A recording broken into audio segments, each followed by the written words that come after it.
সুপ্রিয় দর্শক শ্রোতা, সবাইকে বাসু টক্সের পক্ষ থেকে শুভেচ্ছা। আজকে আমি আমার ছাদ বাগানের ছোট্ট একটা ভিডিও আপনাদেরকে দেখাতে চাইছি।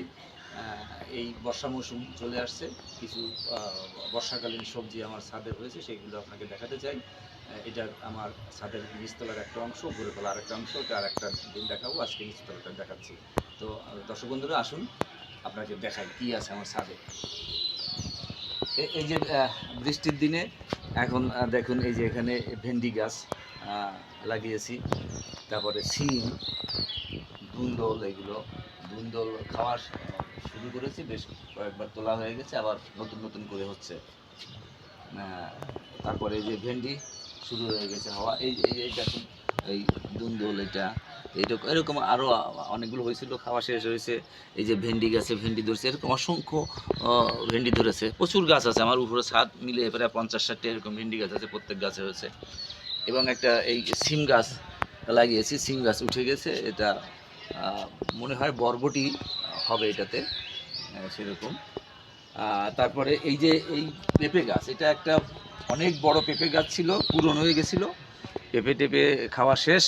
পরে কেটে এখানে একটু কারুকাজ করেছিলাম, অ্যালোভেরা, তারপরে ডিম, এগুলো কলা দিয়ে এটা লাগিয়ে দিয়েছিলাম। এখন দুটো ইয়ে বেরোছে, শাখা বেরিয়েছে। হয়তো বা অনেকেই বলছেন যে ইউটিউবে সার্চ দিয়ে দেখেছি এটাতে নাকি আবার পেঁপে হবে, তো হতে পারে, দেখা যাক কী হয়। তো তারপরে এই দেখুন, এইগুলো এখানে দুন্দল গাছ আছে, ঝিঙ্গে গাছ আছে। এই ঝিঙ্গে গাছে দেখেন কি সুন্দর ঝিঙ্গে হয়েছে। এই যে বড় বড় ঝিঙ্গা এইগুলো হয়েছে, যে আজকে তুলতে পারবো। এই এই যে ঝিঙ্গা, এই যে ওদিকে আরও আছে, ওইদিকে আরও আছে, অনেক বড় বড়। দেখেন ঝিঙ্গাগুলোর সাইজ কত বড়। এটা তো মনে হয় 1.5 হাতের মতো হয়ে গেছে, 1.5 হাত লম্বা হবে। এটা 1.5 হাত লম্বা হবে, এই ঝিঙ্গাটা 1.5 হাতের মতো লম্বা হবে, 1.5 হাতের মতো লম্বা হবে ঝিঙ্গা। আরও অনেক ঝিঙ্গা আছে, ছোটো ছোটো ছোটো ছোটো ধরে আছে, যে হবে সেইগুলো।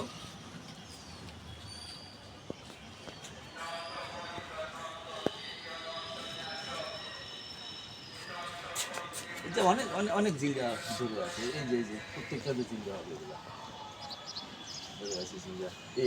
এই যে আছে, এই এই যে বড় বড় ঝিঙ্গা, এগুলো সব হবে, ঝিঙ্গাগুলো ভালো। তারপরে এই যে ভেন্ডি গাছ, দেখুন এই যে কি সুন্দর ভেন্ডি, প্রত্যেকটা গাছে ভেন্ডি ধরে আছে। এই যে ভেন্ডি ধরে আছে, এই সব গাছে ভেন্ডি ধরেছে, এই যে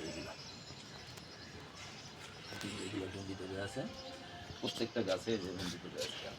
এরকম উপরেও আছে, উপরে এরকম আছে আরও, বললাম না, প্রায় 50-60টার মতো শুধু এই ভেন্ডি মানে ঢেঁড়স গাছই লাগানো আছে।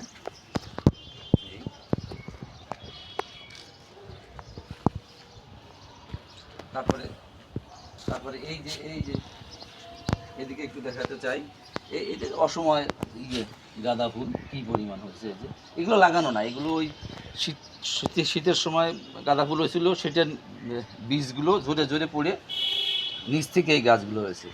এই যে পেয়ারা গাছটা, এটা এমন পেয়ারা ধরেছে, উপরেও আরেকটা আছে, এত পেয়ারা ধরেছে, প্রত্যেকটা পাতায় পাতায় পেয়ারা মনে হচ্ছে ধরে আছে।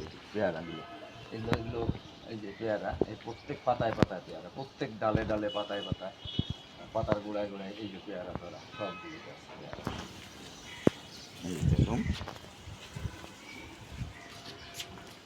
তারপরে পেঁপে গাছ, ওই যে বড় গাছটা বলছিলাম, যেটা কেটে দিলাম, এখন দুটো শাখা বেরিয়েছে, সেইটারই পেঁপে বীজ দিয়ে এই চারা তৈরি করে এই গাছগুলো লাগানো। এই যে পেঁপে ধরেছে, এই যে এটাতে দেখুন অনেক পেঁপে ধরেছে, বড় বড় বড় পেঁপে। এই যে এটা ওইটারই পাকা পেঁপে, তার বীজ থেকে এই গাছগুলো তৈরি হয়েছে, এইগুলো পেঁপে ধরেছে এরকম। এর উপরে আরেকটা অংশ আছে, সেটা আরেকটা ভিডিও করে দেখাবো। তো বন্ধুরা, এটাই খুব ছোট্ট একটা ক্লিপ, আর বেশি বাড়াবো না। এটা যখন আমি আমার গ্রুপে, আমার বাসু টক্স নামে একটা ফেসবুক গ্রুপ আছে, ইউটিউব চ্যানেল আছে, তো আমি সেখানে যখন আপলোড করব, আপনারা দেখবেন, লাইক কমেন্টস করবেন, শেয়ার করবেন, আমার পাশে থাকবেন। ধন্যবাদ, আপনাদের উৎসাহ বলে আমি আরও ছাদ বাগানে অনেক কিছু সবজি ফল চাষ করতে পারবো। সবাইকে অসংখ্য ধন্যবাদ, ভালো থাকবেন।